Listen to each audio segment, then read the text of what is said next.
बहू बनी ड्राइवर। सीमा की साड़ी रवि से होती है। रवि को नशे की बुरी लत लगी होती है। एक दिन अरे माँ, मेरा एक साइड का शरीर काम नहीं कर रहा है। मैं आज खेतों में कैसे जाऊंगा? अरे बेटा, ऐसा ना बोल। तेरे पापा के जाने के बाद से तू ही घर चलाने का सहारा है। मैं डॉक्टर को बुला लाती हूँ। देखिए बहन जी, रोहन के शरीर के एक साइड में लकवा है। अब वो कभी ट्रैक्टर नहीं चला पाएगा। घर में मंगूसियत का माहौल हो जाता है। लीजिए माँ जी, रोटी खा लीजिए। अरे बेटा, मुझे तो भविष्य की चिंता हो रही है। मेरा एक ही बेटा है और वो भी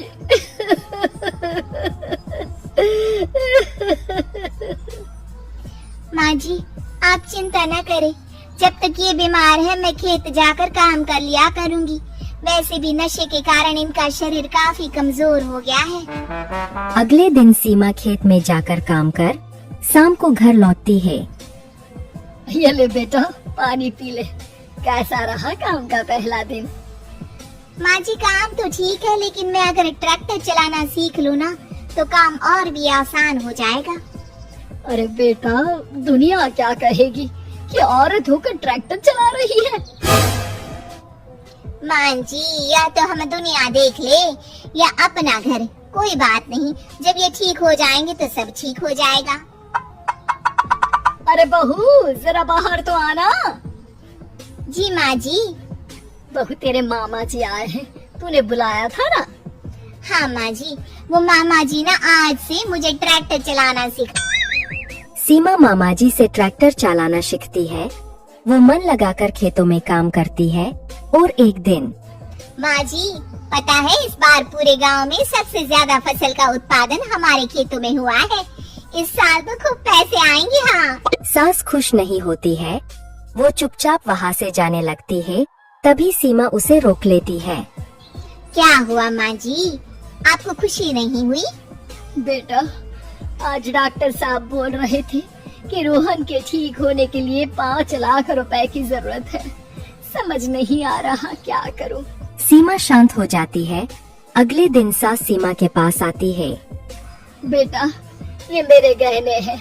इसे अपने गहनों के साथ जोड़कर सुनार को दिया। जितने पैसे हो ले आ, डॉक्टर को आज ही देने हैं। सीमा अपने गहने और सास के गहनों को लेकर दुकान में बेचकर पैसे लेकर घर आ जाती है। माँ जी, सिर्फ 3 लाख रुपए का ही इंतजाम हो पाया है। बाकी के पैसे कैसे आएंगे? बेटा, अब तो एक ही चारा है, हमें जमीन भी बेचनी पड़ेगी। माँ, खेत बेच देंगे तो खाएंगे क्या? अरे बेटा, कोई दूसरा चारा भी तो नहीं है। रोहन ठीक हो जाए तो वो मेहनत करके इससे भी बड़ी जमीन ले लेगा। सास बहू मिलकर खेत भी बेच देते हैं। अब पूरे पैसे लेकर सास डॉक्टर के पास जाती है। डॉक्टर साहब, ये लीजिए सारे पैसे, बस किसी तरह मेरे बेटे को ठीक कर दीजिए। आपका बेटा ठीक तो हो जाएगा, लेकिन 6 महीने का समय लगेगा। सास बहू सोच में पड़ जाते हैं कि अब तो कोई जारिया भी नहीं रहा जहाँ से उन लोगों की कमाई हो। अब कमाएंगे नहीं तो खाएंगे क्या? माँ जी, मेरे माता पिता ने लड़की होने के कारण मुझे ज्यादा पढ़ाया लिखाया नहीं, लेकिन ट्रैक्टर चलाना सीखकर मैं कुछ काम करने के लायक तो हो ही गई हूँ। अरे बेटा, ट्रैक्टर अब कहाँ चलाएगी? खेत तो बिक गए हैं। माँ जी, मैं किसी और के खेतों में दिहाड़ी में काम कर लूंगी, कुछ तो पैसे आएंगे ही ना। कहकर सीमा काम करना स्टार्ट कर देती है। जैसे तैसे उन पैसों से गुजारा चल ही रहा था। माँ जी, पास के अस्पताल से मुझे नौकरी के लिए ऑफर आया है। पैसे भी ये 4 गुना ज्यादा मिलेंगे और अब खाने पीने दवाई के साथ हम कुछ पैसे भविष्य के लिए भी जोड़ पाएंगे। लेकिन काम क्या है बहू? माँ जी, मुझे अस्पताल की एम्बुलेंस चलानी है।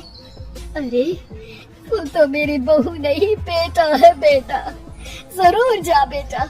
और हाँ, तूने पूरे गांव में एक मिसाल कायम कर दिया कि हर काम हर कोई कर सकता है। उनके लिए लड़की या लड़का होने की कोई जरूरत नहीं। सीमा मन लगाकर काम करना शुरू कर देती है। आगे जाकर